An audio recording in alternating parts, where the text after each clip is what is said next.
Scam करना है बहुत आसान है। हाल ही में प्रधानमंत्री जी ने एक स्कीम लॉन्च करी जिसका नाम था प्रधानमंत्री कौशल विकास योजना। ये लॉन्च हुई थी 2015 में और 2022 तक चली। अब यहाँ पर इंटरेस्टिंग बात यह है कि 95 लाख बच्चों को यहाँ पर ट्रेन किया जाना था। वहाँ पर ट्रेनिंग के बाद 500 रुपए इन बच्चों के अकाउंट में जाना था, जो अकाउंट में कभी पहुंचे ही नहीं। अब यहाँ पर एक इंटरेस्टिंग बात शुरू होती है, वो ये, अब इन 95 लाख लोगों के अकाउंट डिटेल्स जो दिए गए थे, इसमें से 90 लाख लोगों के अकाउंट डिटेल्स थे ही नहीं, और जो बचे हुए 5 लाख के अकाउंट डिटेल्स थे उसमें से 92,000 के अकाउंट डिटेल्स स्कैम थे। उसके अंदर 11223 इस तरीके से अकाउंट डिटेल्स के नाम दिए गए थे, abc@gmail.com ये ईमेल आईडीज दी गई थी। तो ये अपने आप में एक बड़ा स्कैम था। ये सारा खुलासा हुआ CAG की रिपोर्ट में। अब यहाँ पर NMP नाम की एक इंस्टीट्यूट जो बच्चों को वोकेशनल ट्रेनिंग देती थी और अलग अलग तरह की ट्रेनिंग कराती थी, इस ट्रेनिंग मॉड्यूल के अंदर टोटल 32,000 बच्चों को ट्रेन किया गया, पर ये ट्रेनिंग कभी कंप्लीट ही नहीं हुई। और जब ट्रेनिंग कंप्लीट हुई तो आपको कुछ पोस्टर्स और कुछ फोटोज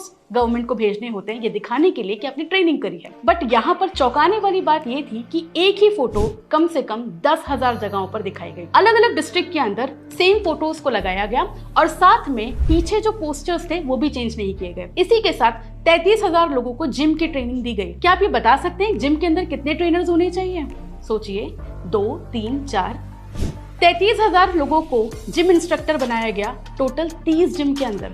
आप ये सोच सकते हैं कितना बड़ा स्कैम है। तो इस तरीके से यहाँ पर किया गया पूरा 10 करोड़ का स्कैम। हमने तो ये स्कीम लॉन्च करी थी लोगों को ट्रेन करने के लिए, बट अल्टीमेटली हमने उन्हें ट्रेन कर दिया एक स्कैम के लिए। आपका क्या कहना है इस बारे में? हमें कमेंट सेक्शन में बताइए।